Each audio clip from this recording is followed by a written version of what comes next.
Okay, so initially I was just gonna like keep this going, but like there's only like 2 seconds left. There's only like 1 second. It's like, oh no, the timer's done. Oh no, the text is off screen. uh, yeah, there it is. We did it. I'm trying out the timer. I'll put on some stuff in the background. I'll set that up real quick. But in general, I think we're ready to start. So I'm going to uh un uh I'm gonna unmute. I'm just gonna quickly go into the other server just to tell them that I'm gonna be starting, and then I'll come back, and then we're gonna be good. Then we're gonna be solid. Then we're gonna be really cool. Rhythm back with Hawkeye. Gotta flick Order. more. No, I'm gonna be I love it. starting the thing now Oh, in the chat! other channel because Marvel Rivals moment. Oh, yeah. Alright, well, Okay. I'm on Alright, AIM good Labs right now, so I'm guessing I'm gonna watch it with you. See, it was really that easy. It was really that easy. It was really that simple. I would have liked to not have this run at the same time as Marvel Rivals, but Yeah, no, it's fair. side quest. What's a word? What's a haps? What's your I'm doing major? good. What's your major? I'm gonna quickly share What's it your in major? Discord. There it is. Wow, it's Google Wow. Slides. Dude. Hell What yeah. the hell? It's Google Slides. I need to remove the Ghibli music from my chill music playlist for stream so the stream doesn't die. No, I think Shit. you'll be alright, bro. You'll be alright. You got it, bro. They're actually the people who will make me the most not all right. Actually, Yeah, nah, they're, we they're gonna be alright. they're actually famous for. No way. They're actually very famous for not making people all right. Nah. Me when I found out the lo-fi radio in the background will get your ass copyright taken like crazy. Yeah, the Like, rest of these I are am from not like okay. Ghibli games, so for like the next 2 hours, I should be fine. I should be good. I'm just gonna remove like 2, 3 more, and then we should be solid. But yeah. So until then, I'm just gonna do the introductions. This is the My Fucking Opinions Award. This is the second time I've done this. I did this Oh shit. last year. Uh, don't watch the stream. Don't do it. I'm gonna do that actually. I Right now. won. Yeah, it's really bad. Not like the show isn't bad. It's just that there's a pedophile in the stream. Oh, A problem We that I faced before. That we faced yes, before. that we faced Oh. before, where we both did. Collectively. yeah. Yeah. So I think we're ready. I'm ready to start. Welcome everyone. My name is Fuckles McGee. We're back with the My Fucking Opinion Awards. So let's start. First, we have some miscellaneous stuff. Some stuff we just have to cover first. Yeah, I added a section. Wow, we're really leveling up this year. Scatter. First up, the best film that I did not watch. Because for one reason or another, I missed some really good stuff. I do plan on seeing these this year. Maybe some of these I have to see this year, and you'll know why when you see them. But alright, let's start off. A Different Man. This is a really. I saw the trailer for this a couple weeks back, and I was like, that looks really interesting. I actually recognized this guy from watching Under the Skin. He did a really good job there. This looks really interesting. And then it got a bunch of awards, and I was like, wow, this is gonna be a really good movie. I just didn't see it. Similarly, The Brutalist. This is also... Oh, okay, I have a legitimate reason for not missing this one. It released in like 2 theaters in the middle of my final season. And I was like, okay, I'll just watch it when that's done. I'm back, and they stopped showing it. They're not showing the movie anymore. So I have to either wait for it to go back to theaters during Oscar season or wait for it to be on digital. So I literally can't see the movie. And it sucks because I heard this movie was really good. So, shout out. I'm going to root for it on the... Even if I haven't seen it, I root for it on the sideline so that Emilia Perez doesn't win Best Picture. Conclave. I just didn't see this. The Pope. I just didn't see this. Yeah, it's the Pope, played by Mr. Gustav. Shout out. Yo. Oh shit. Goated. Shout out to Ralph Fiennes. Heretic, which I heard was a really cool. Is it a horror? Is it a horror or a thriller? Sometimes those are like often very blurred terms. Yeah, I would describe it as mostly a thriller, because I've seen this. It's mostly a thriller, horror elements. But it is very good. I liked it a lot. Yeah. I heard specifically that Hugh Grant did a really good job, which is really interesting, because everything I've heard about this guy is that he hates every movie he ever plays in. It's very funny. He does kill it in this movie. Yeah. And lastly, Longlegs. Those are some long legs. Those are some long ass legs. The main reason I'm interested in this is the advertising campaign for the movie was it was really funny. Fucking good. Yeah, the advertising campaign was really good because it came out of nowhere. And I'm like, oh shit, I gotta watch this. They were like, this is the scariest movie ever. That's true. Of which it's not, but it is pretty scary. Yeah, which is good. It's a horror movie. Very scary. That's true. Also, one of my all-time favorite Nick Cage performances. I love his performance in this a lot. Oh, shout out to Nick Cage. He is very good at caging out. He's the cager. And the winner of the category is The Brutalist. Hooray! Yeah. I'm going to see this when I can. I do not know when that is, but I will see it when I can. It's just gonna open up the YouTube stream on my phone in case anyone uses the chat. Alright. Next up, similarly, is the best game that I didn't play. There were a lot more games this year than I think any of us thought there was. So I ended up missing a few of them. Some of them were ones that I was anticipating a lot before release, like Granblue Relink. I just didn't play this. To be fair, it did release right in the middle of RPG hell earlier last year. January was oddly stacked last year. The January, February, March for RPGs specifically was nuts. So I missed a lot of stuff, and I just never got back around to playing Relink because it's a multiplayer game and people stopped playing it. So I might go back to it. It looks really good. I heard that it's like a really good Monster Hunter-like game, but we're about to get a Monster Hunter game. So we'll see. Who knows? We'll see. Indiana Jones and the Great Circle. This one I also heard was really good.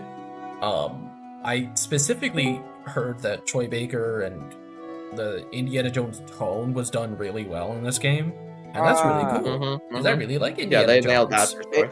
Hey, you see my category from last year, dog? What's up, Ethan?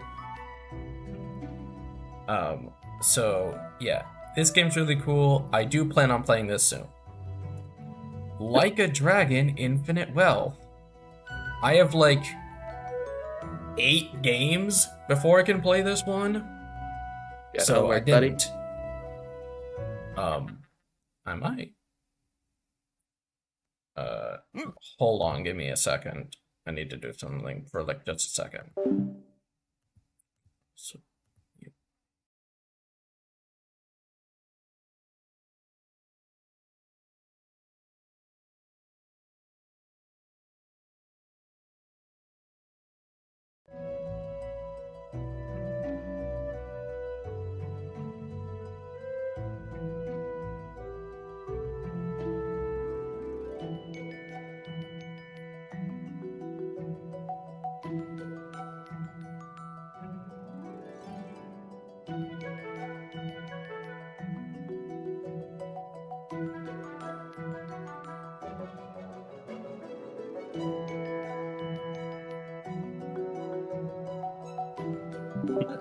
see, it only lasted a second. It only lasted Oh, goodness. a second. We're good. Quaggett then has returned. Yeah. So yeah, Infinite Wealth. Shout out Infinite Wealth. Oh, damn. Nine Souls, which I heard really good things about. It's Metroidvania with based around the parry mechanic from Sekiro. That sounds really fun. That sounds really.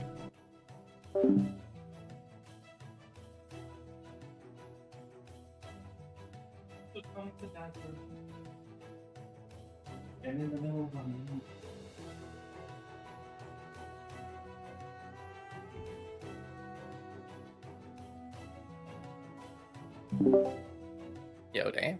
Hey. Yeah, someone just put something in my room. And Tekken 8. Second night. I've not played a Tekken game, so that's probably why I didn't check it out. Also, there's Prince of Persia around the same time, and I just never got around to it. And I was like, I don't know if I want to learn this year, considering how much stuff was supposed to come out later. Still wins the category though. Yeah. Because Tekken 8 is certainly the best game of those 5. So shout out to Tekken 8. Next up, best show that I saw this year. This includes like single seasons, entire shows, all that stuff. Naturally. Let's start off. So the 6 nominees here start off with Arcane. Yeah. Oh. Both seasons, because I also saw the first season for the first time last year. So I saw both of them, and Jesus Christ. It's peak. You now get it. It is really peak. It took me a bit to, well, I already really liked it. It took me a bit to warm up to the fact that the first season's a 10 out of 10. And admittedly, as the second season has begun to cool on me, it is made even clearer to me that it's not as good as the first one, even if it still is really, really good. But yeah, animation is spectacular. Really love the different character dynamics. I really like Echo. I really like Heimerdinger. I really like Jinx. Jinx is a really great character. The music was really good when it wasn't an AMV. But shout out to Arcane. Next up is Blue Eye Samurai, which I saw at the very beginning of last year, and is kind of a perfect season. Like there's literally like no issues in my opinion. It's just like hitting you back to back with peak. Like it manages to have both an incredibly deep main character and also excellent action and visuals and also peak music, and it's also funny and it can do everything. It can do everything. Kinda go. I initially wasn't a fan of the ending of the last episode, but I did grow to like it more. Frieren, Beyond Journey's End. I was late to this. I was late to Frieren. I do admittedly prefer when the show was more slice of lifey compared to when it was more narrative focused in the second half. But I do still really like the characters here. Action was solid. It's a neat show. It's very funny. JJK, which I also saw for the first time last year. Both seasons. You have to help. That's true. So You true. have to help people. Also, because I really liked season 1, I really liked season 2, and I caught up on the manga afterwards. So, it's about to lose its shit next season. I'm fucking That's ready. gonna be really cool. Yeah. Yep. Next up is Smiling Friends season 2. Hell yeah. I was on Smiling Friends, like not on release. I did have to see season 1 a little later, but I was like hyped for season 2 and it delivered. Some of my favorite episodes of the whole show in here. It's probably the funniest show I've seen all year. Like this shit, like I remember watching this week by week and it was crazy. I love these guys so much. They're so funny. Yes. Favorite episodes We all love 'em. Favorite episode is definitely the Alan episode, in my opinion. Oh, Shout out to yeah. Alan.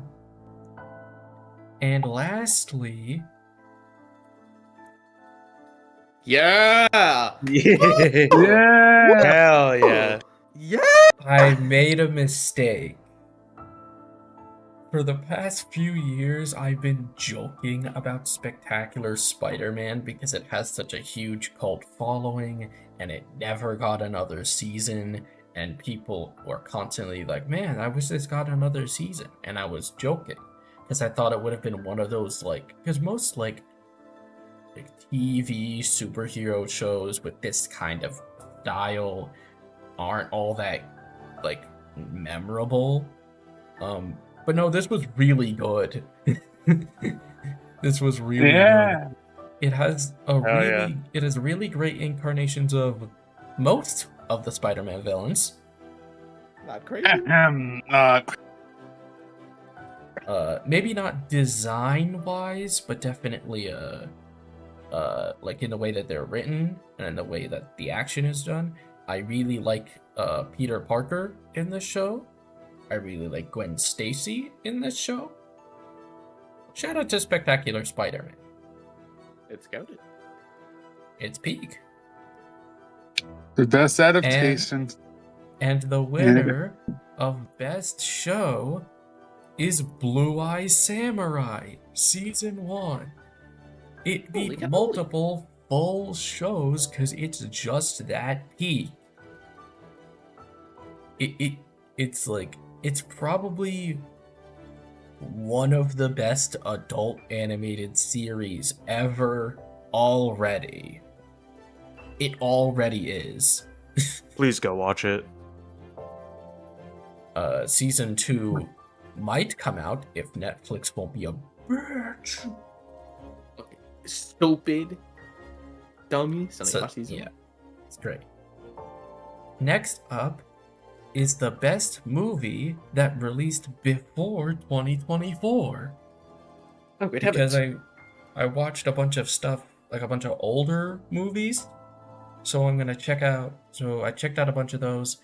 Starting off, is a really cool indie movie called Alien. Oh, what's it about? Hmm.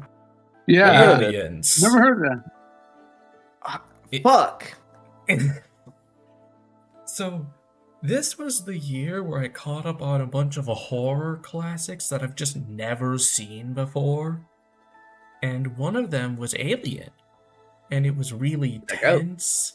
It was really, like, I really loved most of the characters. I thought that the practical effects were crazy. I will admit this isn't like the first time I've engaged with Alien. I did play Isolation years ago, and I was like, wow, that was really good. And then I just never saw the movie. Aliens or Romulus. Might check those out. Definitely checking out Aliens. Maybe not Romulus. Maybe. Next up is Ex Machina from One Hit Wonder Alex Garland. Hell This yeah. is this is the hit. This is the hit. Dude, no way. It was a really interesting movie that was really funny to watch. Right? Because I watched this right as like all the AI shit this year was like going crazy. And I was like, oh. Huh. I see. Saw a lot like this was a really interesting movie. Shout out to Oscar Isaac for being as good as usual. Shout out to the crazy ass ending. It's a really good movie. Next yeah. up is Moonlight. I'm fucking pissed that Barry Jenkins, to most people, is going to be Barry Jenkins, director of Mufasa the Lion King. I hate that. Because this movie's like excellent, and almost a decade later, it's already in like a classic. Just not like enough of a classic, just not like popular enough to where people are like, oh, I can't believe that he only makes bad movies because of Mufasa. Stop it! Stop! But yeah, really good movie. Yeah, what was it? Now, Quag, if I do have a hunch, I believe we will probably see Mufasa a little later. Oh, Maybe. Potentially in a next category of some type. The Shining. Yeah. there we go. It's The Shining. I feel like I don't have to explain what The Shining is. Actually, I think you should. Dude, like that's Similarly- that's a crab from Moana, right? The Shining. That's true. Yeah. Yeah. Similarly, I don't feel like I need to explain what The Thing is either. Yeah. Yo, it's a manga. There we I'm go. sorry. Oh my I hate god. you. I'm sorry. Me when there's any type of social deduction. Oh my. But yeah, Just see this was my really top tight. Except it wasn't even really that close.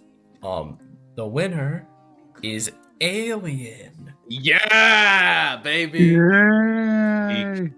I promise I'll get to Aliens. I promised I'll watch Alien last year, and I promise again that I'll watch Aliens this year. Not like there are going to be very many movies, so I get to check up on old ones. Similarly, is the best game that released before 2024. Oh baby. BioShock. Hell yeah. Gameplay wise, I was ever so slightly disappointed, but it was still really fun. I really loved the atmosphere. The narrative was really interesting. There was one section that I don't know how I feel about gameplay-wise, but it was still a really fun game. Shout out to If you know, Bioshock. you know. Mass Effect 2. Yeah, 2. I played Mass Effect 1 a while back, and it was fine. This is probably one of the biggest jumps in quality from any sequel ever. Because when people Yeah. say that the Mass Effect series is a classic, they're talking about Mass Effect 2. This was kind of narratively crazy, and I wish that BioWare would make a new game this good. Please. Please. Well, we'll see how Mass Okay. Effect 4 turns out. Paper Mario thumbs up. We got Mass Effect 4. Solid, we've had Mass Effect 4 for years. It's called Andromeda. and it was terrible. Alright, Mass Effect 5, you know what I mean. Next up is Outer Wilds. Yes. Dude, Oh. this is like the best Obsidian game, honestly. Like, Oh, being it- oh my god. Okay. Hold on, I have my YouTuber script ready.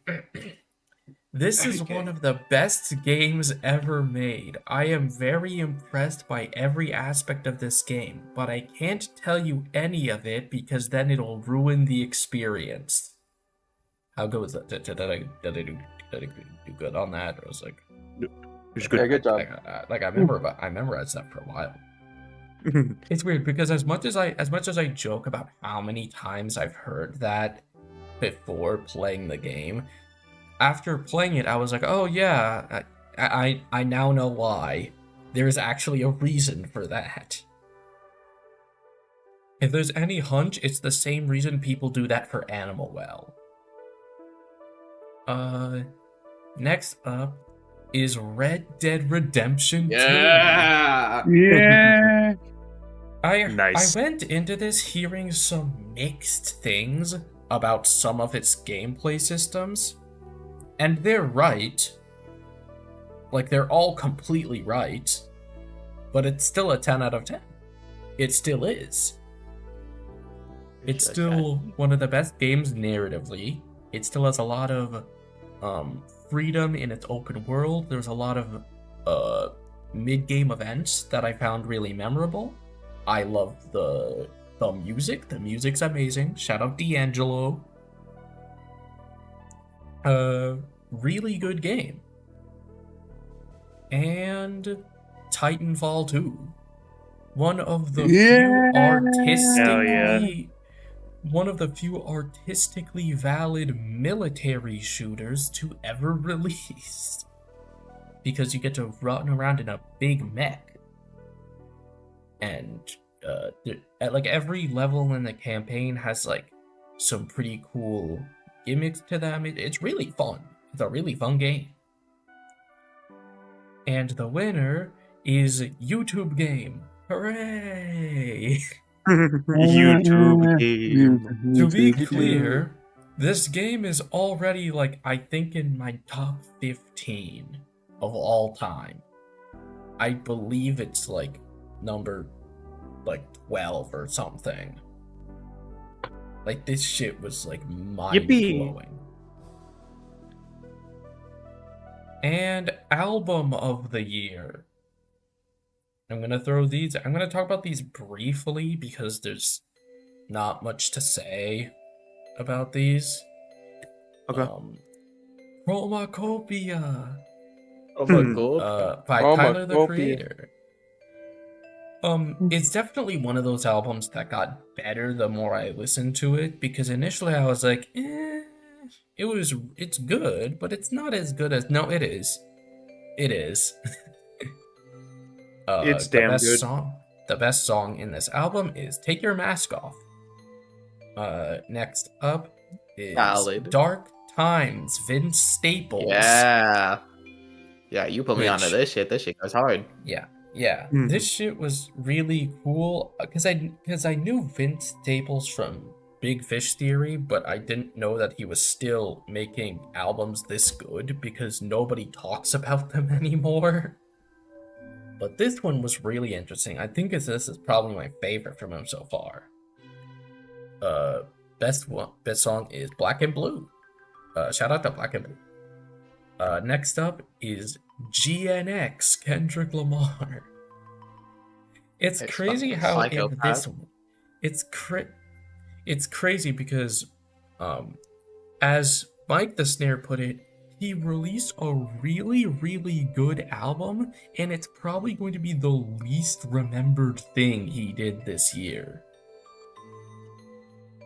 Like this was another one that had to grow on me, but now it's like one of the most easily replayable albums I've heard in recent memory.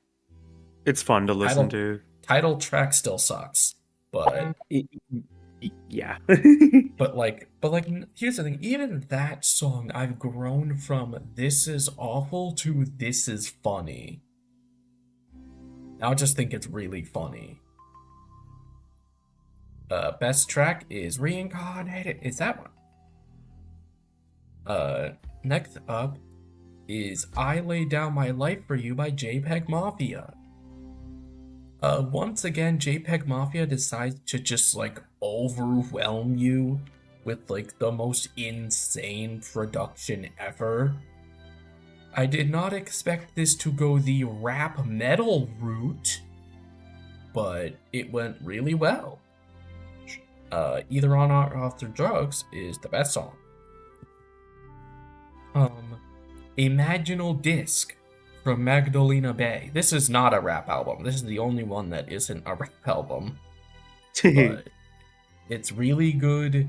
Synth pop. Really love their music videos. Really love the vibe of all of these tracks. It makes me feel like I'm booting up a dusty ass PS2 that I found in my basement.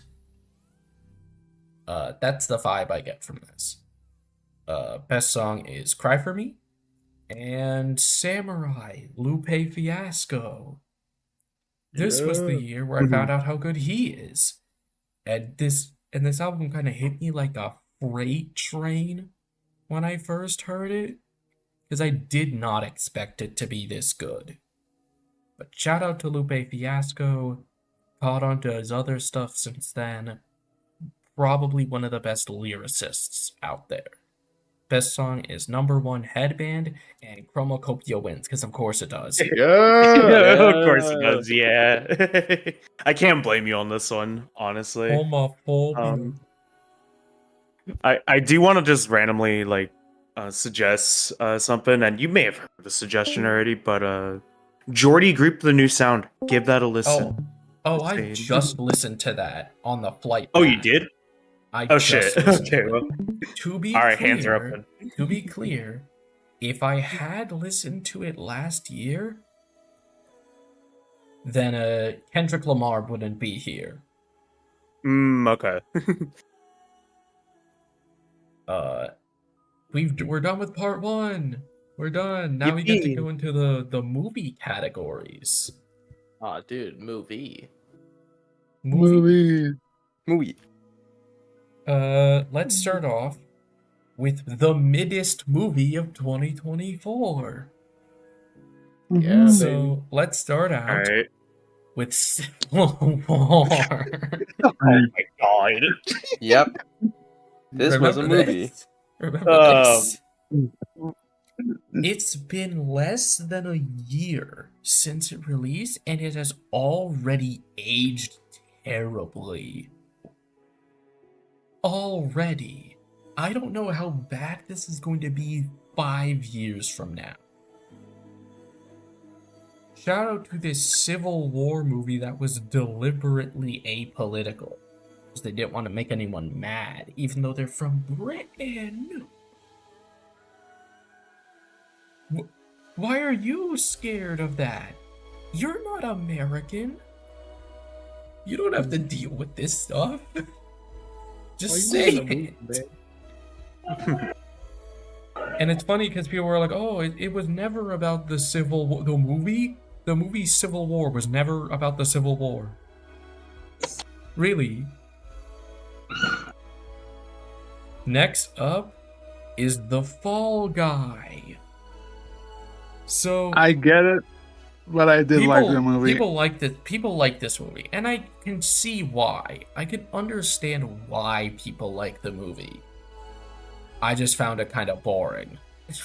I just thought it was really boring. I'm sorry. Shout out Fair to enough. Ryan Gosling and stunt workers in Hollywood. But This is true. I didn't like this. Shout out to stunts. Next up is Kung Fu Panda 4. Oh my- This hurts Without me. saying It is. anything, Yeah. you will see this movie later. But this how did this happen? Why did this happen? You were the chosen one. Because I knew there was a possibility that it wouldn't be as good as the original trilogy, but not as good. Like, come on, man. Come on. The Camille, Man. come on. Uncle, come on. Next up is Moana 2. I feel like as soon as this was revealed last year, people already weren't expecting that much from this, considering that this was originally a TV show. And now after seeing it, yeah, it kind of was just 3 cut episodes of a TV show stapled together. Not much to say. Do not even remember a single thing that happened in this movie. Yeah. And The Imaginary.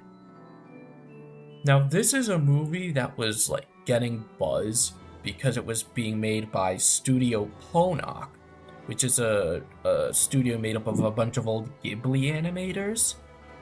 And people were like, wow, we finally have the new Studio Ghibli, and it was mid. It was like not great. The animation like wasn't even that crazy. I didn't like the shading in the movie at all. It was very boring, and this movie in particular just proves the point that The Boy and the Heron made, which is that we need to stop making every new studio the new Ghibli.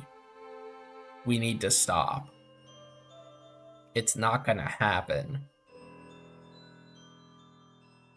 And the winner of this category is The Imaginary. Which, Oh, Lord heavens. because like, apart from like Moana 2, like I can at least understand what these were going for, even if they didn't turn out that well. What is this? I don't even really know why I chose to see it, and I feel like I gained nothing from doing so. So that's cool. Next up are the best visuals in any movie this year. Alright. Let's Okay. start off with Chicken for Linda, which is Alright. a French animated movie that's animated with these, like it's shown briefly in this poster, but it's animated with these scribbles being done as if they're done by pastel the whole movie. It looks really intriguing. I think it's a really cool style for the movie to have, considering how lighthearted it is. The movie's literally about a woman trying to procure chicken for child. That's the whole movie. But it's fun. It's consistently interesting visually. Next up is Dune Part 2. Really crazy visual effects as expected. I really liked the costumes. There were several black and white sequences that were done really interestingly compared to how most movies do black and white sequences.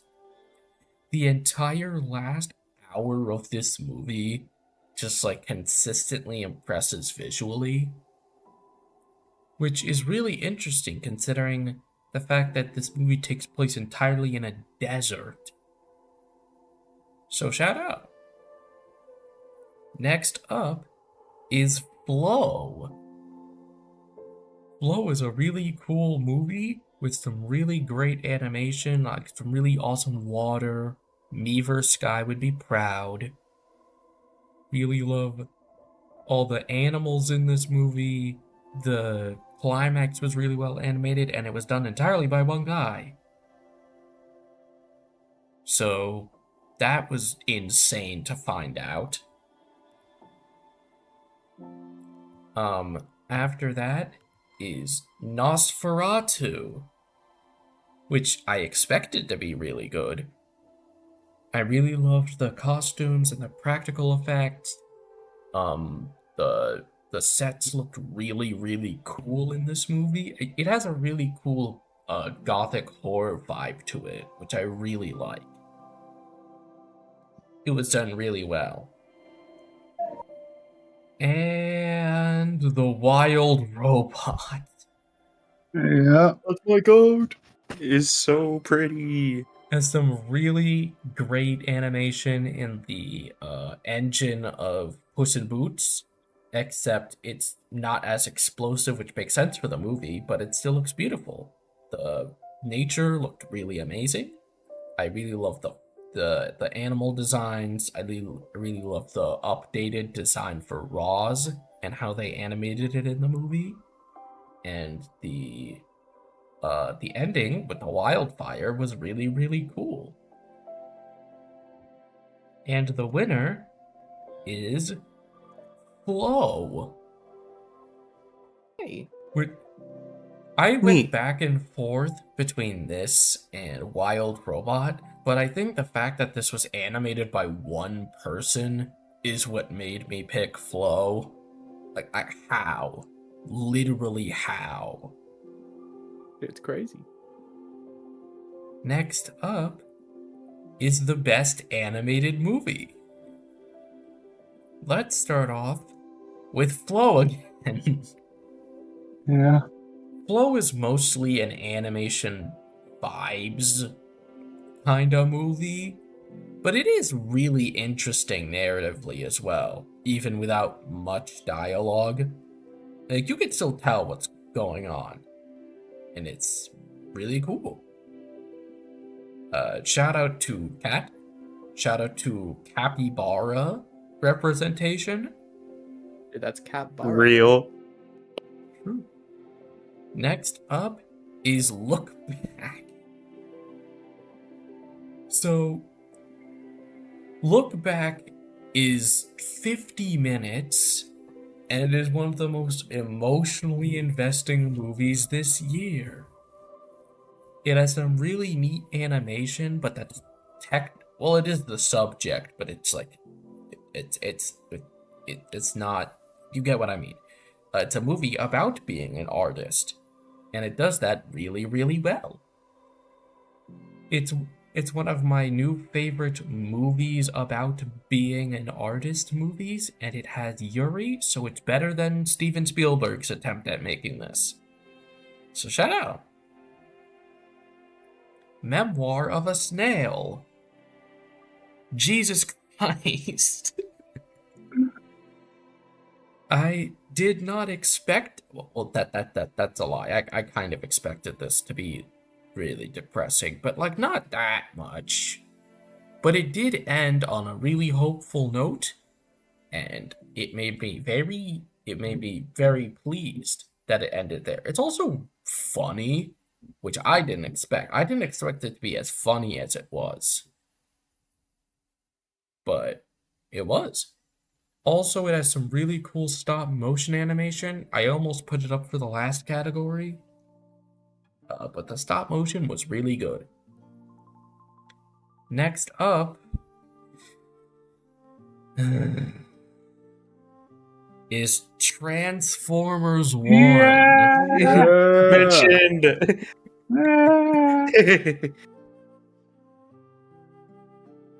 So, Let's talk about it, man. Come on. Let's talk about it. Come on. Yeah. it's a. Let me get my YouTube script again. It's a really good movie that should have gotten more attention than it did on release. He's right. Shout out to Brian Tyree Henry as Megatron. Shout out to Megatron and Optimus in general. Megatron was right, kind of. He But was yeah, it's right. really- The way he went about it was fucking wrong. But yeah, a really cool movie. Shout out to the animation, not shout out to Bumblebee. He was the worst part of the movie. He grew on me. Action was really good. They say minor a lot in this movie, which was funny. Which is funny because this particular poster has that guy on the poster. Which is true. Yeah. Minors. And The Wild Robot. DreamWorks got one great movie this year. Another good one, but one great one. This was a really cool movie. I wish it wasn't the last DreamWorks movie ever in-house, considering that they have this new style and they were just like, nope, we're done. That's it. This is a one shot. No, it's not a one-shot, it's a two-shot. Because Oh, Puss in Boots it's was getting the a first sequel. shot. Oh, right, yeah. Just. But yeah, this was a really Oh. emotional movie. There Don't were need to like, watch a it. lot of sequences near the end that were really good. They had a villain for 5 seconds, but it was a really good one. Shout out to the Bright Bill. The Fox was really funny. The performances were all good. It won. Yeah. Can you tell? Yeah, Yeah. yeah. Next up is the biggest disappointment of 2024. So, before we get to some of the ones that you're expecting to see here, let's talk briefly about Emilia Perez for a second. Oh boy. Oh boy. So, I'm not gonna pretend like I knew who this director was beforehand, but I did see good responses to it outside of Cannes very early in the year, and then I saw what the movie was about, and I was like, oh, that looks really interesting. That looks like it has a bunch of cool ideas. I hope it executes them well. So it didn't. So, From penis Yeah. to vagina. first of all, it's a musical with terrible music. First of all, let's get that out of the way. The music sucks. The music's really bad. So there's that. There's the fact that it's all those cool ideas that I thought it had was really it spinning a bunch of plates at once, but they're being spun on fucking plastic straws. So of course they all fell over. I thought that the fact that that was by accident. I'm just gonna leave that up. The fact I wouldn't personally make my movie starring a trans person be about how you can never escape your past. You know, personally, I wouldn't do that. I wouldn't do that personally, but you do you, Jock, I guess. The only reason why this makes me as mad as it does right now is that it's currently on track to win Best Picture. Please no. Please Uh-oh. don't. Because Honora won nothing at the Globes and this won like 5 things. So it's currently on track to win Best Picture. Please don't.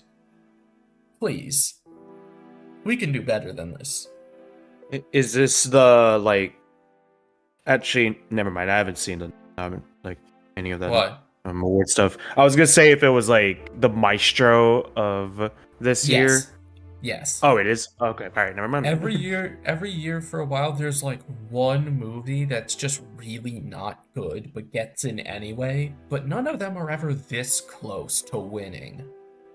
Please, for my sake and for the sake of the Academy members, because of me, please don't make this win.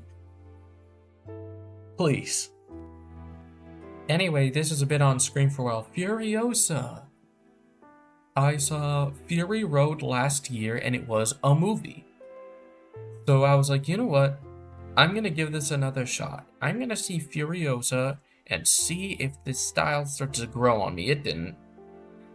This was when I realized that maybe I'm just not into Mad Max, which sucks because I really wanted to be into Mad Max.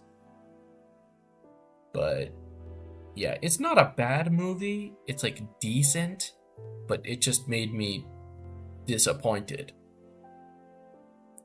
Just the category name. Joker full. Oh my god. Oh my. Yeah. To be clear, going into the year, I didn't expect much from Joker 2, but then the trailers started to come out and they were excellent. Like, those were some really good ass trailers. And then the movie released.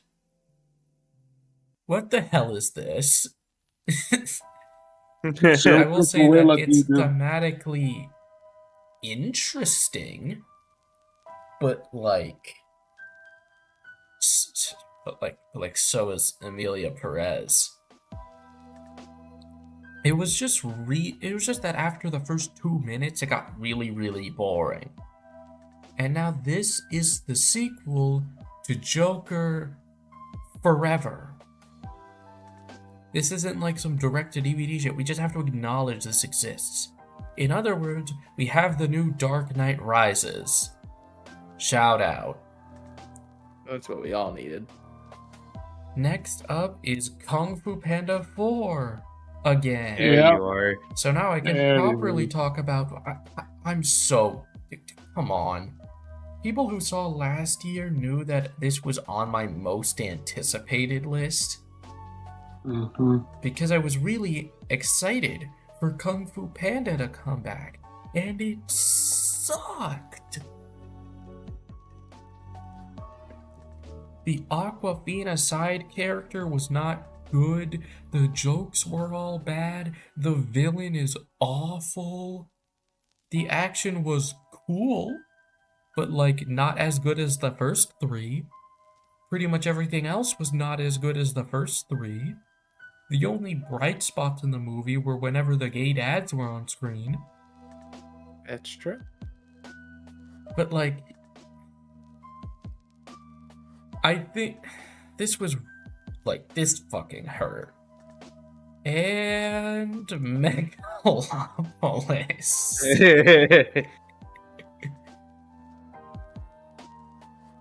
To be clear, this is not just because of Coppola stuff. I haven't seen any of his other movies. Probably won't now. But like, I expected this movie to be like really, really funny when I finally saw it. And instead of me like laughing at it, it was just like, I lost brain cells seeing this. Like, I was just like struck when I saw it. We're just staring at this like people can attest, like some people I talked to right after seeing it can attest, I just didn't know what to say. I was just like, what the fuck? It's like the weirdest time I've had leaving a movie theater probably ever. And to think this was in like development for oh my god, it's been 40 developed for years. So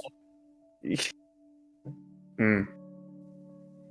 it's funny looking at Oscar predictions from like March and seeing everyone say this was going to win Best Picture.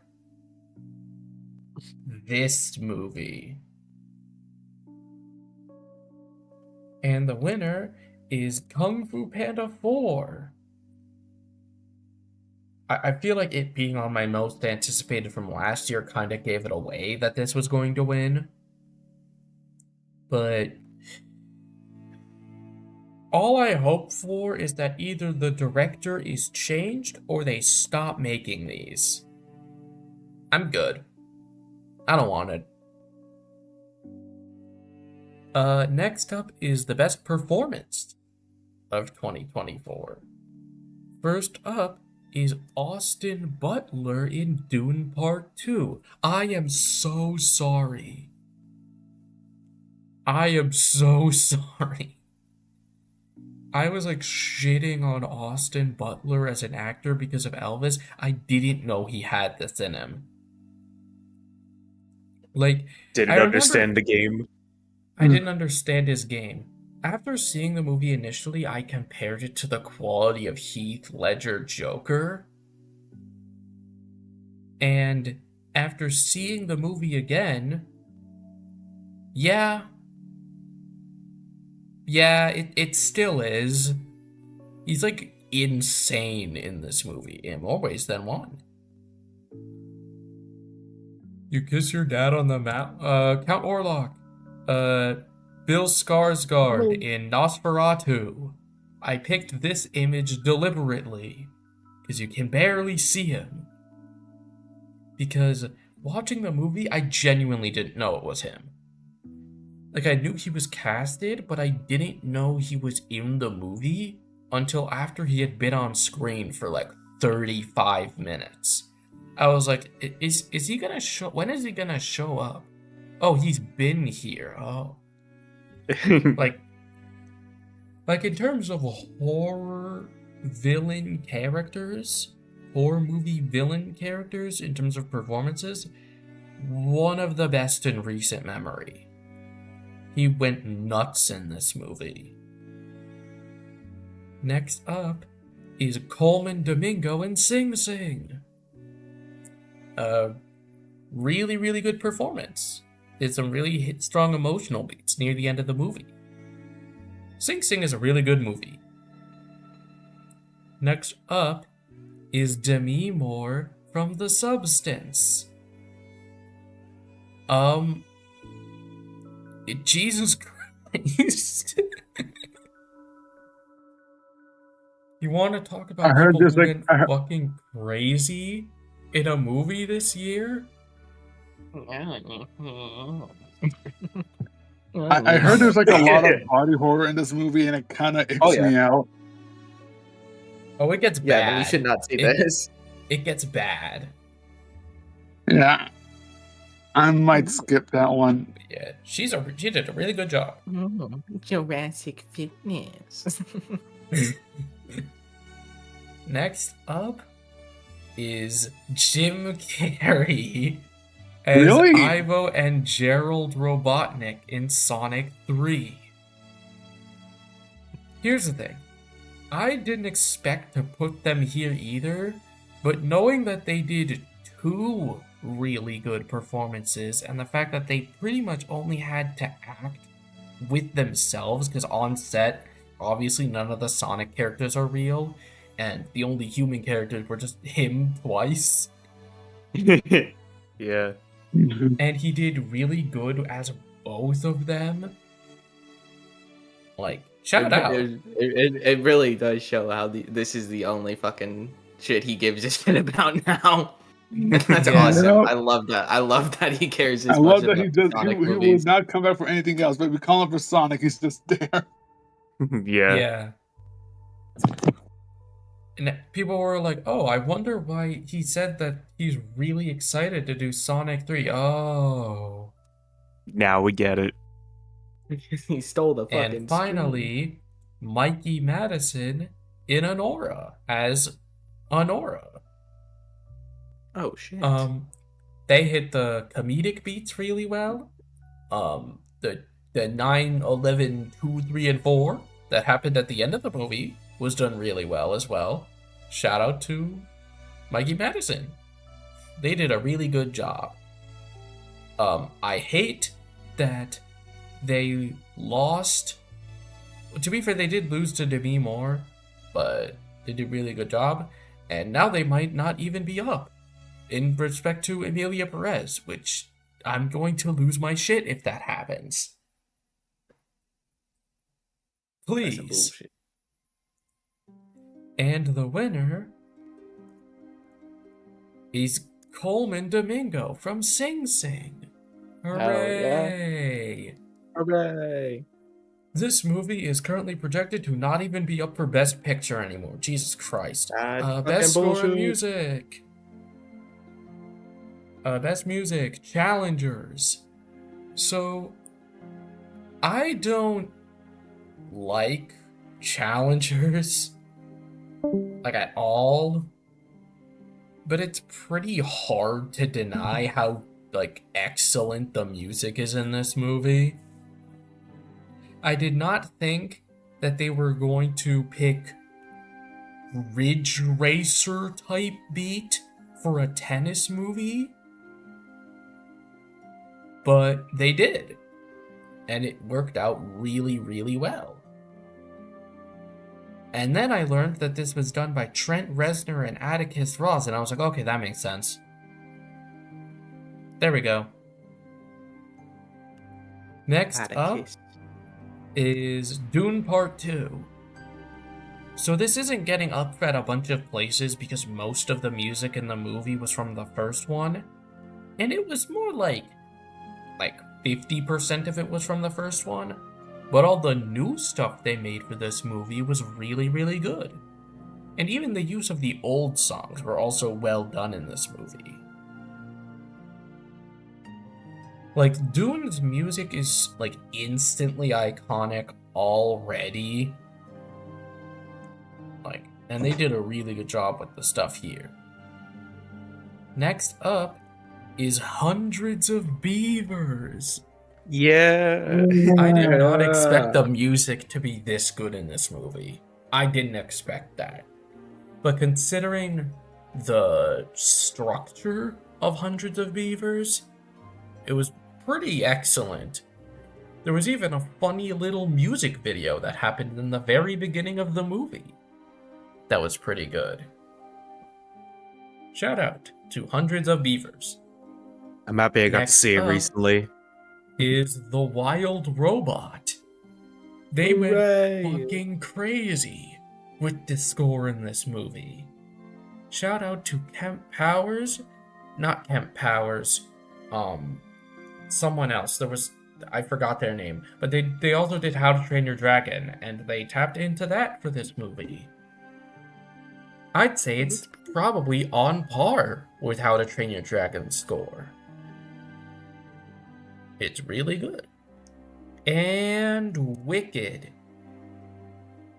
I mean, it's Wicked. It's Wicked's. It's the music from Wicked.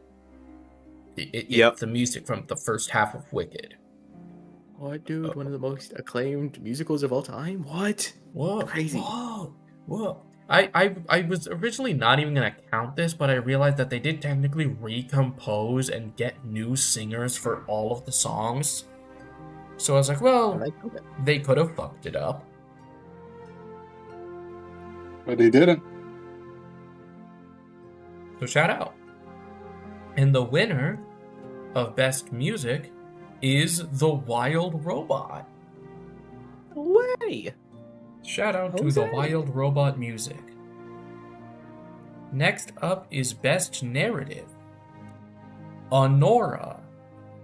So, what I really like about this movie is how it's able to master tone really well. Because, like, there are a lot of, like there's a long stretch in this movie where it's just, like, a comedy, where it's just really funny. And then as soon as that's over, they remind you what kind of movie that you're watching by the end. And then it's just like, oh. The last 30 minutes of this movie was kind of perfect, in my opinion. So any and all issues that I might have had early on was kind of negated by that. Shout out to Honora. Next up is I Saw the TV Glow. Jesus fuck. Good lord.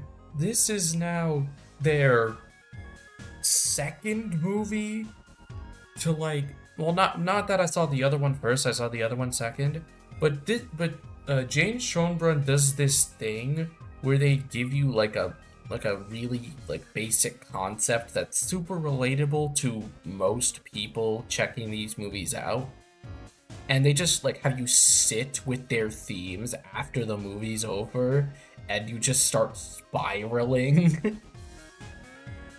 Like, I Saw the TV Glow did that. We're All Going to the World's Fair also did that in the way that it talks about online relationships and not romantic, but like online friendships and spending time online and stuff like that. It gave me the same response as this. So great job, Jane Schoenbrunn. Get out of my head. Please. Next up is Memoir of a Snail. I kind of talked about this earlier, so there's not much else to say, but Jesus Christ. Next up is Nickel Boys, which is a movie that I don't think most people got to see because they also barely released this one. But it's a really emotional movie that they just chose to tell entirely in first person, and that elevated a lot of the scenes in this movie to being like burned in my brain after it was done. I will see it again as soon as possible. And Sing Sing. This was a really hopeful movie about a place that really existed, starring a cast of people who were all from there. It really... And also Coma Domingo. I don't think he was there, but like the rest of them were. But yeah, it does a really good job of talking about the issues with the US prison system without being tragedy porn. And like being very uplifting at the same time. Really great stuff. This is why it's winning the category. No way! It's really cool. I will fully admit that it was a really tough call between Memoir of a Snail and Look Back on here, but I ultimately chose Memoir of a Snail, and I think I made a good decision. Shout out to Look Back, though. Would have been number 6. Funniest movie. You will notice a pattern as we keep going through. First up, Honora.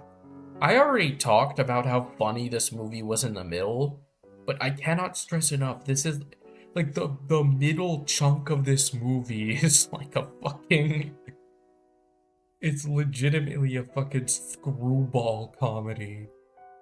I did not expect it to be as good as it was in that department. Shout out to Goons. Next up is Chicken for Linda. Another really funny movie. I did not expect French people to be this funny. But shout out. They were just trying to get that chicken. Shout out to chickens. Next up. Oh my god. Oh my fucking god. Let's go. I was the sacrificial lamb fucking to go, stream this dude. movie. Yeah. So, Fuck. what if Squid Game had PS2 dinosaurs in it? That's awesome. Like, I remember watching this and we were fucking losing our shit. This was fucking wild. I can't wait to see this again. Next up is Hundreds of Beavers. You want to talk about a movie with a bunch of strong jokes per minute? I love the way they handled the animal characters in this movie. I love all the running gags. It's hard to explain why a movie is funny, so I'm just going to tell you to watch the movie if you haven't. It is free on YouTube. You have no excuse. Wait, is it? Holy shit. It's free on Yep. YouTube. And lastly,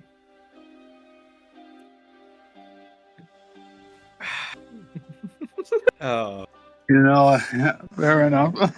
so It is ultimately, I had to make the large call.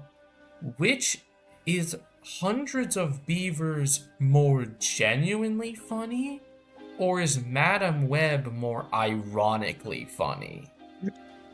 And I ultimately came to it, because ultimately these three are great, but none of them stood a chance. Shout out, though. They're very funny. It was just a matter of whether or not I liked this movie genuinely funny, or this movie ironically funny more. And the answer is Hundreds of Beavers. I think on a genuine funny level, this is more funny than Madam Web is ironically. Like, really, really good shit. It's a massive improvement over Lake Michigan Monster. And I can't wait to see what they do next. Next up is the most anticipated film of this year. Starting off is Guillermo del Toro's Frankenstein. Hell yeah. Hell yeah. This Monster Bros, we're so back. similar to how when I heard that Robert Eggers was doing Nosferatu, I was like, that makes sense. When I heard Guillermo del Toro was gonna do Frankenstein, I was like, yep, that tracks. They're kind of the perfect person to do Frankenstein. And I can tell this is going to be fire. Next up is please release You're this wrong this movie. time. Please, I don't want to put this on another list. Is the movie done or not? It's supposed to come out in March. We'll see. Listen, moved up a month, now we'll get moved back too. To quote a famous person, hurry up tomorrow. That's the quote. There you go. Release me. Next up is The Running Man. This is being directed by Edgar Wright. This is why it is on the list. Sense there. Yep. Because Edgar Wright makes really good movies. I saw Hot Fuzz yesterday on the plane. It was really good. It is. Shout out. Yeah. Next up is Wildwood, which I also really hope actually drops this year. I've been waiting for this movie for years. It is the next movie from Laika. It's being directed by the Kubo director, and they're finally going back to making a horror stop motion. So please, I want this now. Immediately, give it to me. Like, send it to me in an email. I promise I won't share it with anyone. And Wake Up Dead Man on Knives Out Mystery. He has a beard now. Shout out. Benoit Blanc is probably the best character in any movie series, so having him crack another case is immediately enough for me to be really excited for it. I don't know if this is gonna be the last Knives Out movie or not. I don't know if they said that. But either way, I'm gonna be really excited. I'm really excited to see this movie. You could even say I'm the most excited. Dude. This is about to be... if this movie is even as good as Glass Onion was, then this is going to be the best film trilogy ever. Because Glass Onion was nearly as good as the first movie, in my opinion. So if this is even as good as Glass Onion, then it's raps. Then it's raps. Best Picture. We're here. Hooray. We did it. Yippee! I already talked about a bunch of these, so I'm just gonna go through the nominations.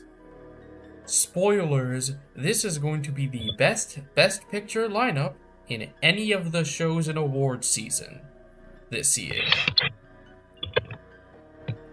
Anora, Dune Part 2, Hundreds of Beavers, I Saw the TV Glow, Look Back, Memoir of a Snail, Nickel Boys, Nosferatu, Sing Sing, and The Wild Robot. And the winner for Best Picture is Hundreds of Beavers. Peak! Whoa. Peak. It's so awesome. But you want to know what was even harder? Oh. Oh, This year was like generational in how many terrible, large-scale failures there were. So let's start off with Borderlands. yeah. Everyone, we all knew this was going to be awful, but I think this was even worse than we were all expecting. This is a black hole where comedy goes to die. And it single-handedly ruined the reputation of this series, to the point where almost no one is excited for Borderlands 4. Great job, It's like as guys. the series wasn't already like in the slumps. No, like- but at least there, Yeah, people but were like, not- okay, not like it's like not this bad. Next up is Bitch, I'm the Crow. But I'm the crow. I didn't even. But here's the thing: I saw the trailer for this, and I was like, okay, I'm not gonna see this, but this looks decent, I suppose. And then I started hearing that it was getting like zeros, and I was like, how bad could it possibly? Oh my god, it was awful. They just forgot how to edit movie. Do people just forget how to edit movies? Did they forget? Did they forget how to write movies? Have you ever like written a story? It's so shit. Next up is Harold and the Purple Crayon. This is a feature-length Wii U commercial.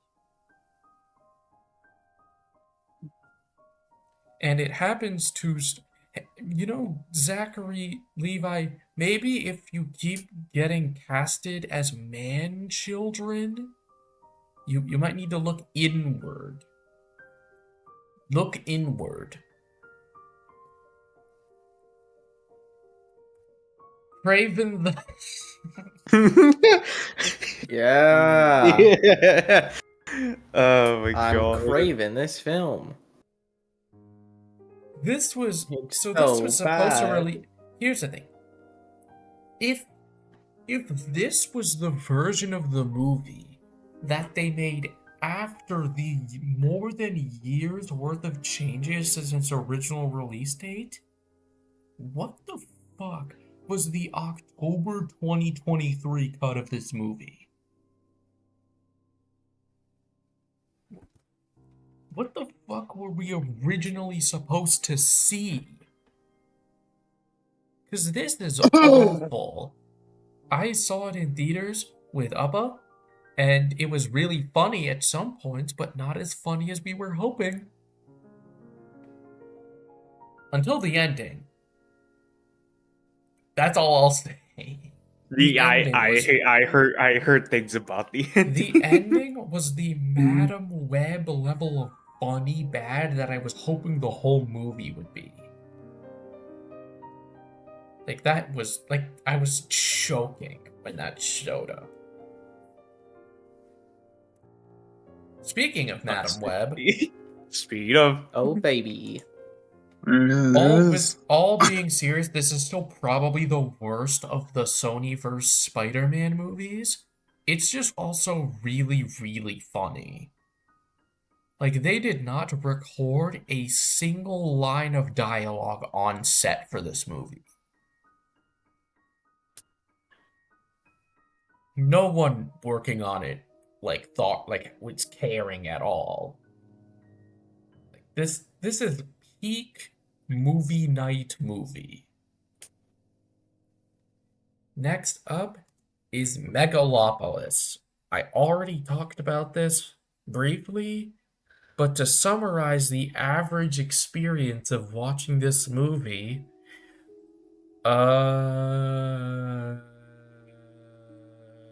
yep, that's it. I did it just now. Speaking of Mega, Mine versus the Doom Syndicate.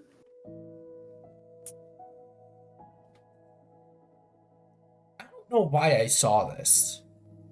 I'm not sure why I chose to see this. But like this is like if Hunchback 2 dropped while I was alive and I was like, I'm gonna go check this out. Like why did I see this? Megamind is back. Everyone knows why this movie is bad. It's not really worth bringing it up. But like, come on. Even the TV show this was a pilot of is apparently not that bad anymore. So like, how did you fuck it up this bad?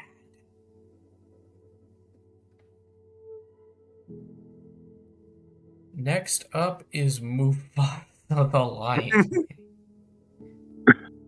What did you It say about really my goes. brother? What did you say about my brother? I told it straight as my brother.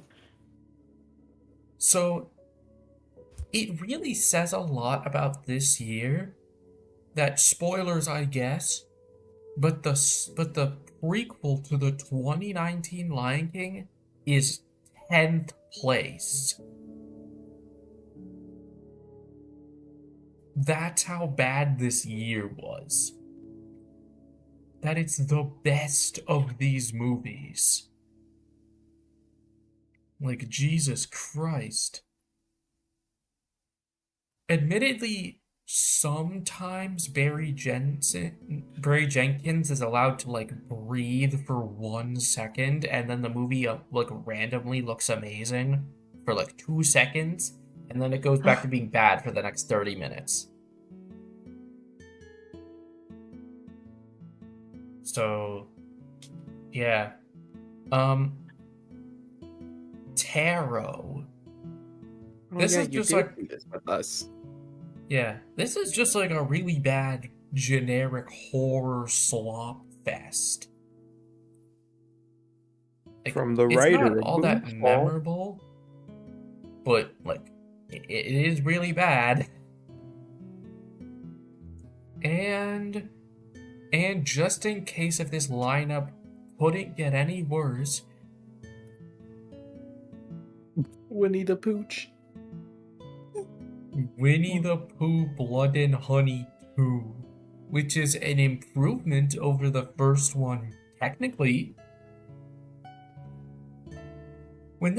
I still remember the craze, like the days we were in when this movie came out and started to get positive reviews. Yeah, Funny Remember as shit. that was so funny. And then it went back to being negative after like a week, and we were like, okay, that makes sense. And the winner of Worst Picture is Megamind versus the Doom Syndicate. Shout out to DreamWorks TV for killing my dog. We're done with movies. Now we're in the last leg of the show about video games. Video. Jaming. Vib. First, I hate to get another miscellaneous type category out of the way, since most of these don't count. So let's start off with Best Remake/Expansion. The nominees are Alan Wake 2 Night Springs, which was really fun and creative. They somehow went more crazy than the base game did. Like there are parts of it that were just that were insane. I really liked specifically the diner lady story. That was really funny. Shadow of the Erd Tree, which is basically the length of a full game and has an entire new boss roster. I had a lot of fun playing the entire DLC with the martial arts build. It probably made the DLC way harder than it should have been, but it was fun playing Tekken in Elden Ring instead of playing Tekken in Tekken. Close enough. We'll take it. Next up is The Thousand Year Door. It's The Thousand Year Door, but in HD, and it has 2 new boss fights, and both of them were really good. They also redid the soundtrack, and people who were deaf were saying it was bad for 2 weeks.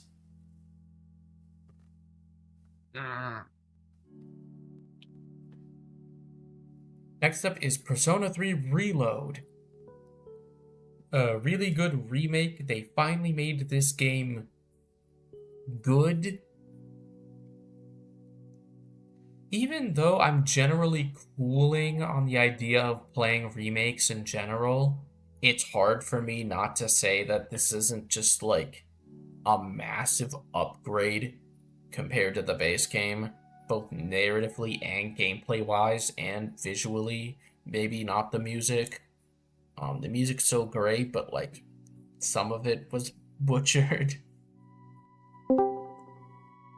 See you then. Okay.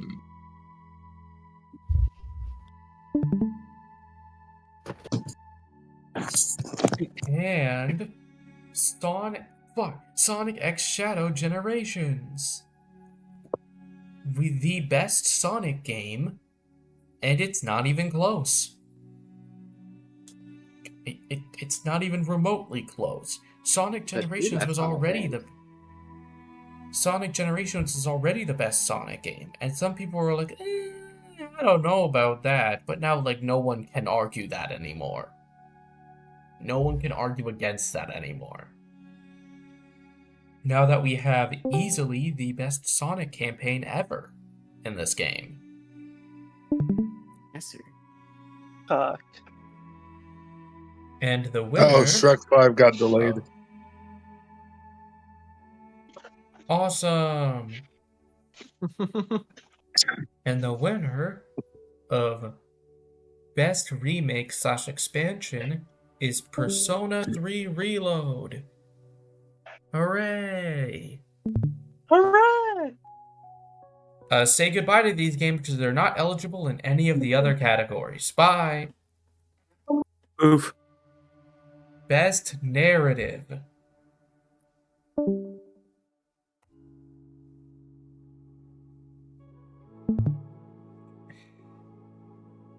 I had to. I had to. I'm really glad that this game is finally starting to get both critical attention and sales attention.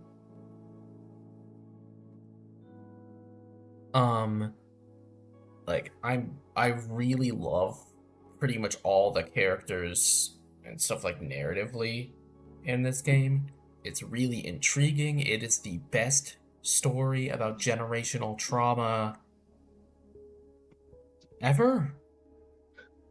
Maybe? I'm sure there's some I'm missing. But like of the recent ones, it's better than Everything Everywhere. So shout out.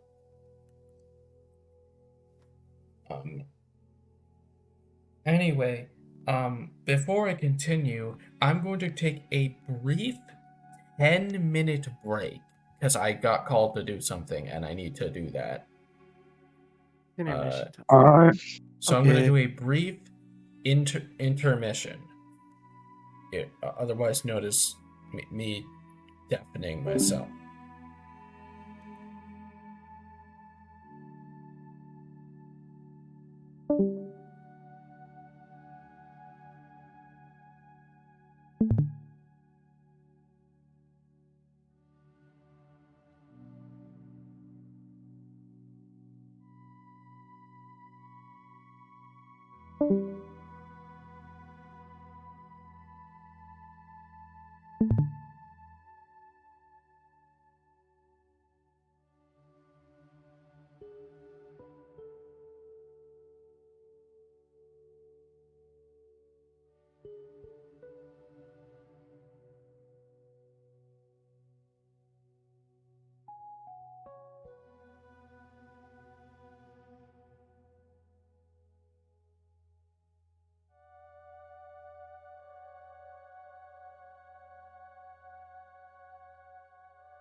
All right.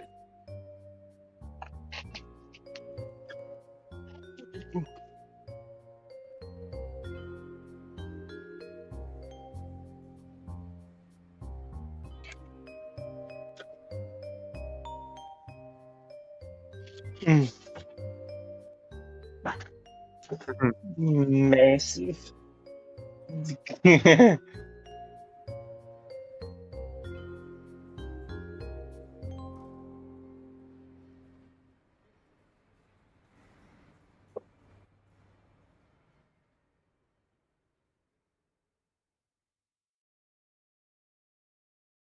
Oh yeah, I'll do that.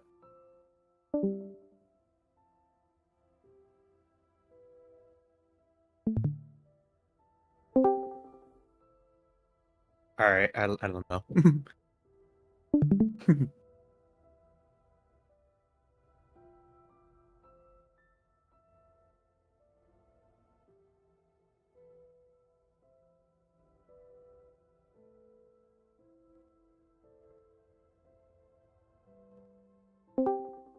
I had it.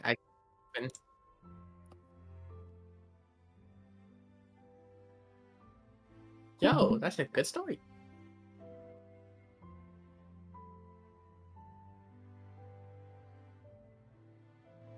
Okay, Quag, I can't hear you on the stream. It's like your voice is not picking up in the stream at all.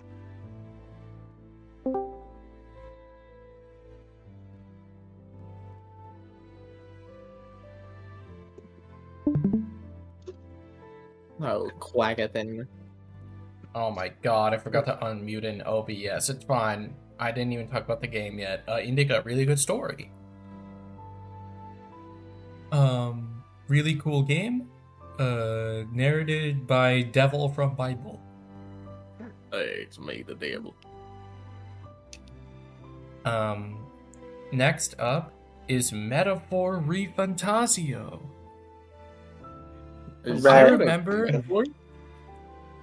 I remember when this game was revealed, we were like, this game is either going to have the best story ever or the worst story ever, considering the themes, and we ended up in the good universe, where they had easily the best cast of any of the Atlas games. There were literally 0 mediocre characters in this game. All of them are great, including all of the NPCs, somehow. And they have so many story-shifting twists right next to each other. Like, it's just crazy. Next up is Senua's Saga Hellblade 2. That's my goat. Admittedly, I prefer the story in the first game compared to Hellblade 2, but it's still really good. It still talks about this condition really well and is really emotional. Now, Senua can talk to people other than the voices in her head, so that's cool. Yay. And Tales of Kenzera Zhao. Yay. Another really strong narrative. Zhao's a great character. It's really emotional. It's really funny. It's a very funny game, and people are fucking annoying. I hate gamers so much. Don't we all? Hate games. And the winner is 1,000 Times Resist, because of course it is. Oh, goodness. Goodness gracious. Anyway, I'm really glad that something I didn't mention earlier, which is the fact that 1,000 Times Resist consistently for the past 2 weeks has broken daily sales records. Like every day for the past 2 weeks, they were like, this is the best selling day of all time for this game. Nope, this is. Nope, this is. And it's because everyone who It's a played new the one every game day. is now at the same time talking about how good it is, and then the people who play the game then tell other people how good the game is. And anyway, say hi to 13 Sentinels, everybody. Next up, Best Art Direction. Let's start out with a game that isn't talked about enough when it comes to this category.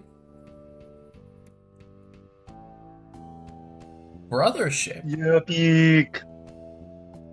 It's a really good looking game. They translated the 2D art into 3D pretty much perfectly. I loved the different battle and cutscene animations. The character designs are really cool, especially some of the ones later on. It's just a really fire looking game. It's my goat, Your Honor. I wish the game was shorter, but that's not what the category's about. Next up is Metaphor ReFantazio, proving once again that art direction is better than raw graphical capabilities, because everyone has been praising the shit about this game visually, even though it looks like a PS3 game. Because it has really great character and enemy designs, the worlds are really cool, the menus are insane as per usual. Really love the clock theme, really love the Vitruvian Man theme. There's some really great stuff thematically in the game. I also love all the mech designs from Mr. Evangelion. Shout out. Next up is Neva.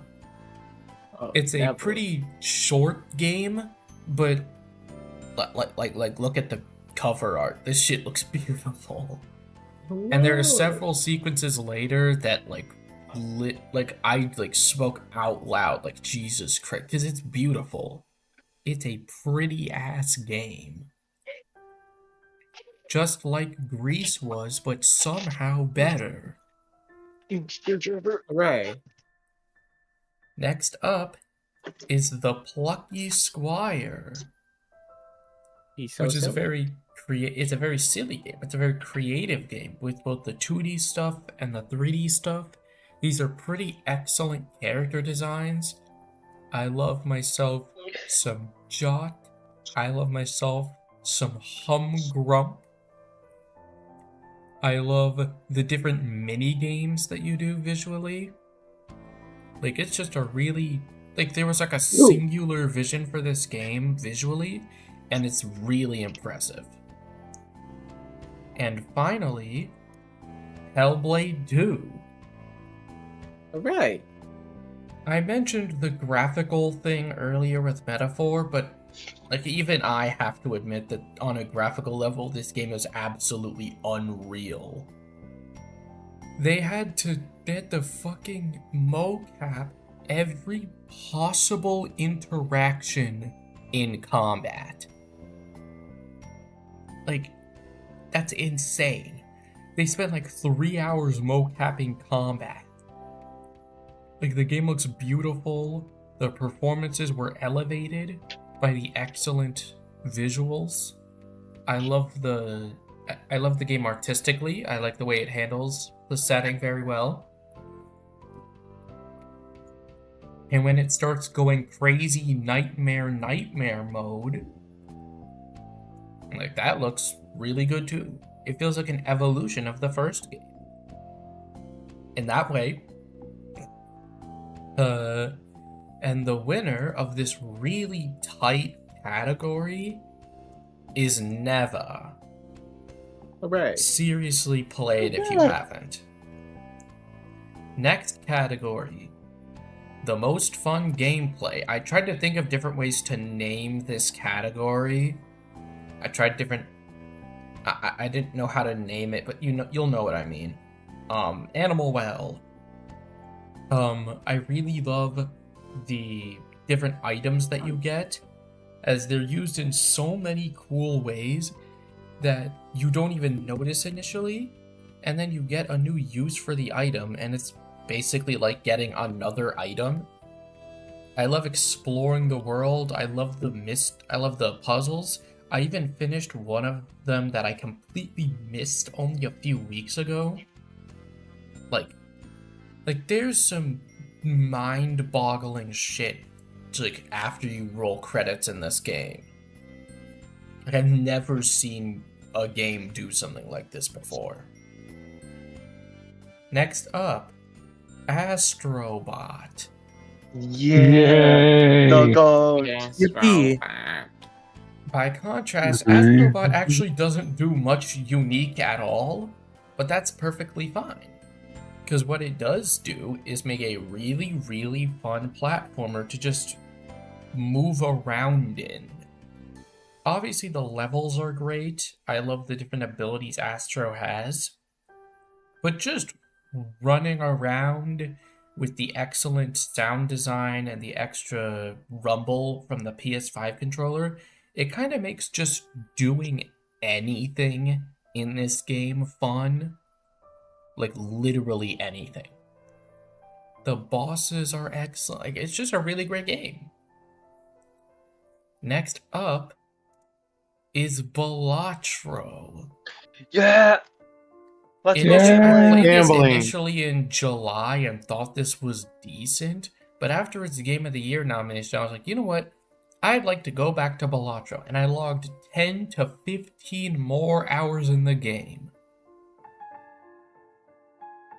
Like, people talk about losing their productivity to this game. Like, this game is like inspiring as someone who wants to make games. That you could just make something this simple with very little resources, and it could just be really, really fun. Shout out to Local Thunk. Shout out to Next them. door. John Balatro. Definitely the best turn-based combat this year, and in a while, actually. I really love the way that you can engage with enemies in the overworld. I love the different archetypes. I really liked just strategizing my team layout in this game way more than most other games. It's just a really, really fun turn-based RPG. Really good shit. And Prince of Persia: The Lost Crown. Second Metroidvania on the list, but it has really, really good combat. Like, it just feels good to play. You know what I mean? This is the shit for the stuff that feels good to play. Like, the animations are excellent. You're, like, sliding around and shit. It's really cool. And the winner is Animal Well. Hooray! Shout out to animals. Love those guys. Next Yep. up, I don't get it. I don't get it. You just don't get it. You just don't get it. You just don't get it. I don't get it. Why did people like Deathloop this much? I don't get it. I don't understand. I don't understand. What? Why is this getting critical? What? I feel like I should actually talk about these. Deathloop. I heard about this game for a while. I was initially not that excited about it, but then everyone I trust said the game was great, including a bunch of my friends, and I was like, you know what? Perhaps I treated this game too harshly. I'm going to check out the game. No, I didn't like it. I didn't like it at all. It's not like bad to play. It's just kind of baffling that it is a time loop game where you advance through time in the menu and not through gameplay. I think as an immersive sim, it's incredibly weak. I think in terms of a shooter, it's incredibly weak. I think the UI sucks. The story sucks. I don't get it. Speaking of the story sucking, what's this? What is this? Like, this was really interesting for the first half because it was talking about how women are treated in the entertainment industry. And I was like, oh, this seems cool. And then halfway through, it becomes immortality.exe. And then suddenly, there's a twist about devil from Bible and... what is going on here? I don't get it. Next up is Palworld. This is actually a new game compared to these. I just played these this year. This is the only category where this is the case, where old games are here. But yeah, I don't get why people like this game at all. Well, I get it. I get why people like the game. But like, I played it and it's not good. It's not polished at all. It does it does a lot of things that other games, specifically Pokemon and like Ark does, but it does it worse than both of them. I hate the fucking PAL design so much. It's just, it's bad. Oh, it's bad.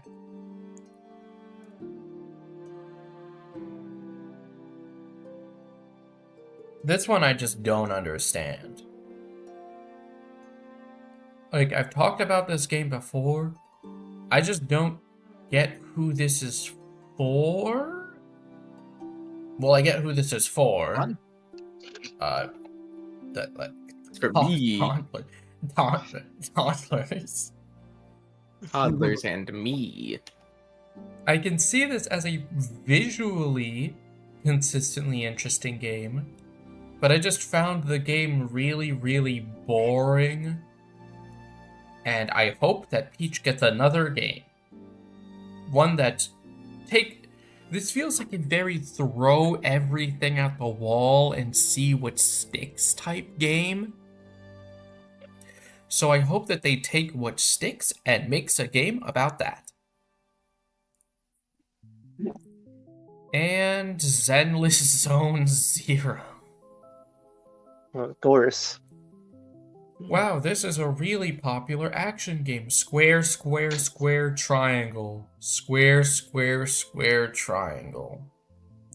Square, square. That's the whole combat. Square, square, square, triangle. The character designs are...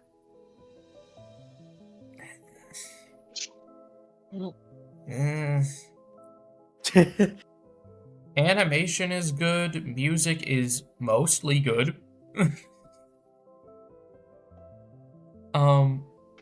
It's just not an engaging game, and it's also gacha, so fuck off. And the winner is Palworld. Not because it's the worst game here. I actually think Immortality is worse, but I can kind of see the appeal for the rest of these games, gameplay-wise. I just don't get this one at all. This is the game that broke Steam records? This one? But Quag, Pokemon like with guns. Best Pokemon with score and music. Astrobot. Really great stuff. In ways that this game kind of fails to give it its own vibe, like visually maybe, in terms of character designs, it does that perfectly with the music. Like, there is an Astrobot vibe with the music, like a distinct personality for it, and it's great. It's great throughout. Best song is the Sand Mini Boss. Shout out to that. Final Fantasy VII Rebirth. Notice how little it has showed up so far.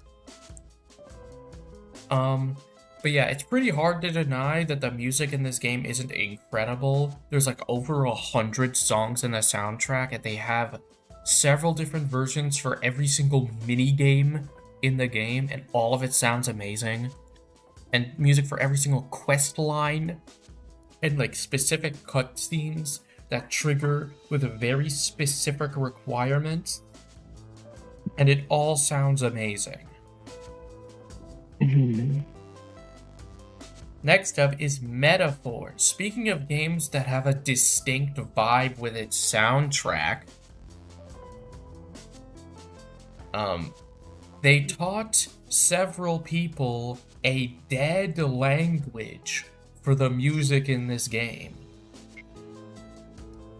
So shout out.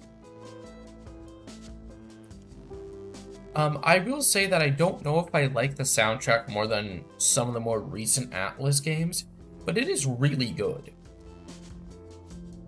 Next up is Neva. Considering how much of a vibes game this is, I think that the music had to be really good, and of course it was. It was made by the Grease composer. Of course it was gonna be peak. This shit is majestic. And Prince of Persia, which is not seen in the discussion of the best music from the year enough. It isn't. It's one that I immediately noticed when playing, but it only gets better once I go back to it and I'm like, oh, that shit was really good. It's from the composer of Ori and also a Persian woman. I think they're Persian, but like, the two of them made really, really good music. Mentrix. And the winner is Final Fantasy Rebirth. This is all this series has, besides good games. The games are still good. This is still a good game. Best indie game. 1,000 Times Resist, which I already talked about. Animal Well, which I already talked about. Balatro, which I've already talked about. Lorelei and the Laser Eyes, which is a really crazy-ass puzzle game that has, like, really detailed shit in there. They advertise that you're going to need a notebook for the game to keep track of everything, and you do. You do. But it makes you feel like a genius when you finish this game. Like, that was crazy. Also, I love the visual style. And UFO 50. That is just 50 good games in one. I initially heard about this game a bit ago, and I was like, oh, it's probably just like NES type games that are just like nostalgic or whatever, and people were like, yo, it's really good because nostalgia. No, they're just like actually really good games in one game. Jesus Christ. Anyway, the winner's Animal Well again. Shout out to animals. Next up is the most underrated game of the year.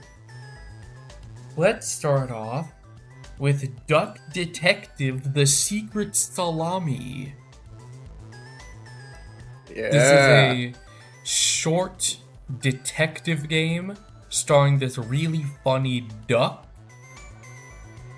Yo, Duck Detective. Yeah. Who evades taxes. Shout out. It's a really funny game, and the mystery was actually really cool to solve. And I was initially disappointed that the game was like 2 hours long, but they already announced another one for this year. So it's gonna be like Frog Detective type shit, where they just drop new ones like super quick. Great. And I was like, cool. Next up is Dungeons of Hinterberg, which is a really solid adventure game with some cool dungeon crawling and some cool platforming shit, and also a neat social side with the Persona type calendar. I hate that I had to say that, but there was no other game that I could compare it to for that. I tried to think of something else. Tomodachi Life. No, that's not exactly the same. Shit. It doesn't matter. But, yeah, really good game. I expected more people to play it than they did. So, please play the game. Next up is Emio, the Smiling Man. Now, I left 1,000 Times Resist off the list because it got pretty popular as of late. And you could say that more people know about Emio than it. But, like, you know why. Most people checked out as soon as they learned it was a Famicom Detective Club game. So I played it, and it was really good. Don't watch the trailer Nintendo just put up for the game. Don't do it. It has epilogue spoilers in it. But it's a really good visual novel. Next up is Indica, which I talked about already, and Kind Words 2, which I am one of like hundreds who played. This is one of those, this is a social sim type game where you can just send out nice messages to people, and it's entirely anonymous, and it's just nice. It's just a nice game. And the winner is Kind Words 2, because this game had easily the least amount of people who played it. And it's probably, besides Dungeons of Hinterberg, my favorite of these games. I do not know how much mileage you're going to get out of it now, because I don't know how many people are still playing this game. But it's solid stuff.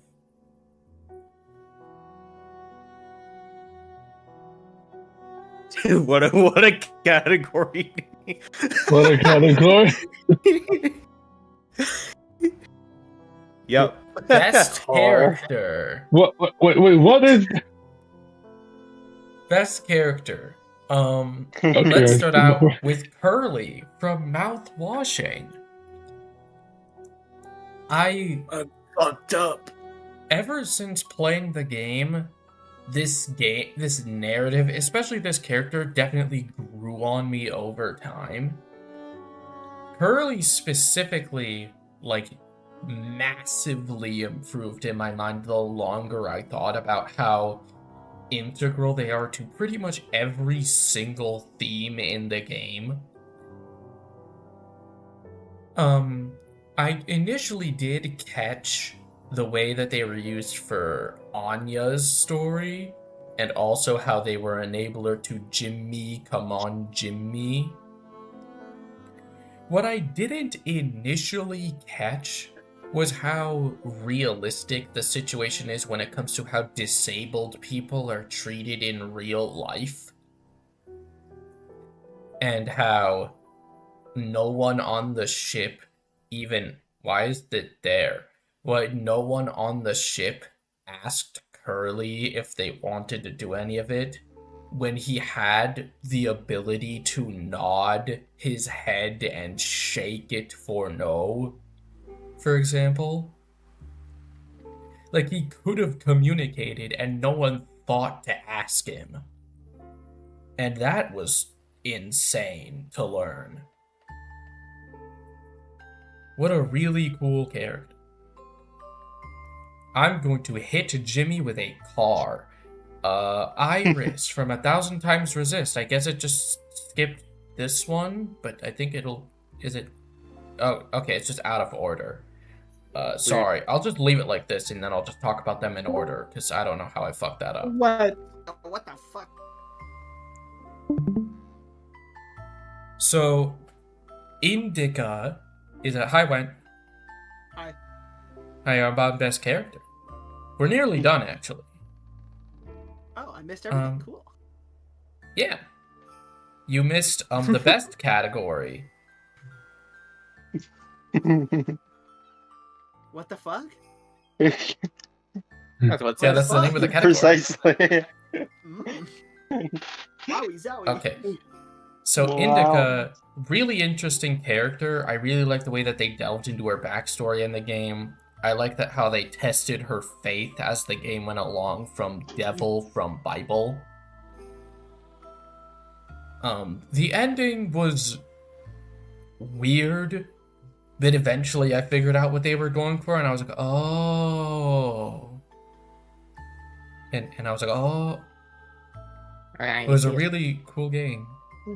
This character here is Iris from 1,000 Times Resist, which I don't want to delve too deep into because they're kind of integral for the story of the whole game.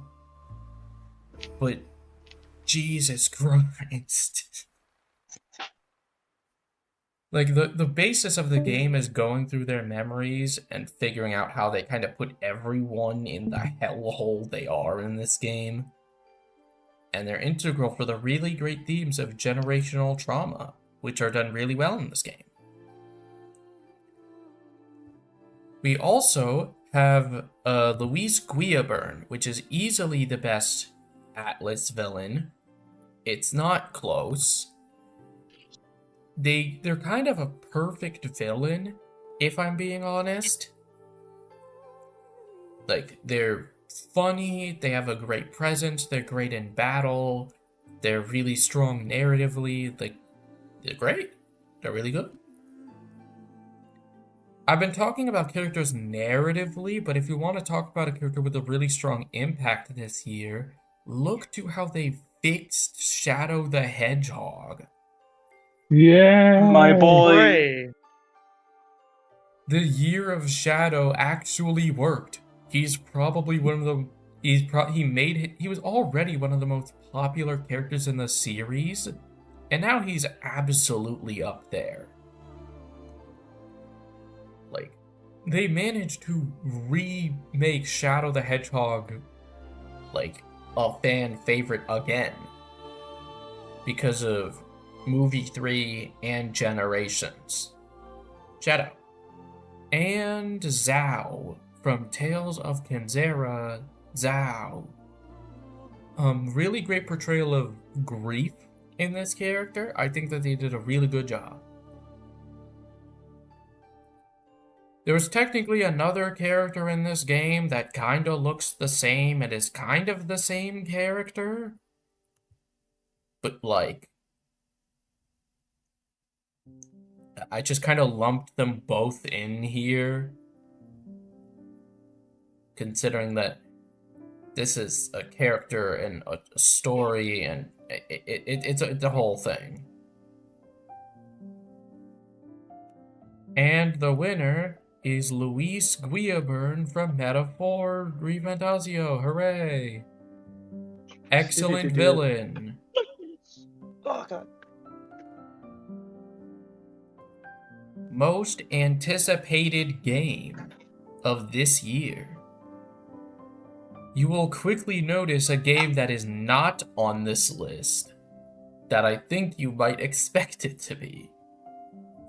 Let's start off with Doom the Dark Ages. This looks like the most raw game ever made. I cannot wait to see more gameplay of it soon. Like, this shit's about to, like, save children. Yeah, also in terms of gameplay, it's Doom. I loved the last two Doom games, and considering the changes we've seen so far, I can't wait. It's Metroid Prime 4, of course it's here. We've been waiting for this for years, and then we saw the game, and it's like, wow, that's Metroid Prime 4. No way. Looks like a really good game. I can't wait to see anything from this game.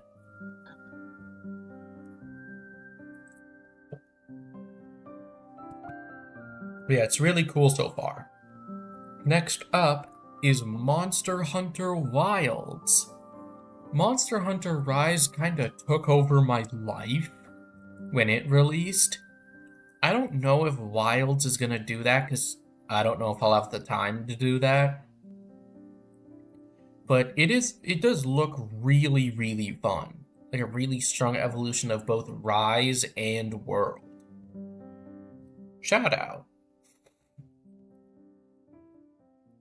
Next up is Pokemon Legends ZA. Yeah. I'm more interested in this game than I am excited for it. Obviously, we've not seen any gameplay of it yet. We don't even know what the game looks like. But I think, because I loved Legends Arceus, and I think the game conceptually sounds excellent. So please, we need a W here. Like a solid W. We need that, in my opinion. And Unbeatable. It's a cool looking indie rhythm action game. I played the white label demo 3 years ago. And it's coming out this year finally. So that's going to be really cool. And the winner is Metroid Prime 4. Of course it is. So I didn't really pay attention. What was the one noticeable? Like the one day it just didn't show up. Yeah, look. Oh, wait a minute. Oh, wait, Yeah. I realize it now. Yeah. Yup. Game of the Year. I already talked about a bunch of these. I'm just going to go through them again. 1,000 Times Resist. Animal Well. Astrobot. Balatro. Dragon Ball Sparking Zero, which is a really fun fighting game. I don't know if I'm going to go back to it all that much, but it was really cool. Really loved the different characters I got to play as. A lot of them were really fun, casually. I'm just not going to go online in this game. Yeah, don't do the same mistake I did. Lorelei and the Laser Eyes, Metaphor Fantasio, Prince of Persia, The Lost Crown, Rivals of Aether 2, which is probably the best platform fighter ever. In terms of gameplay, I think it's pretty handily the best one. I'm still playing this game. Like, it's really fun. Shout out to Zetaburn for being really funny and also not on the cover of the game for some reason. And UFO 50. And my game of the year is Metaphor Refantasio. I'm really glad that we got into the good dimension, where the story was good and the game was good. And finally, last award of the night is Worst Game of the Year. So, and especially this year, have made it a habit to not really spend much time playing bad games anymore. Which is really ironic considering the show I co-run. But I know that. like most of these I've only played once. One of these I played a few years ago.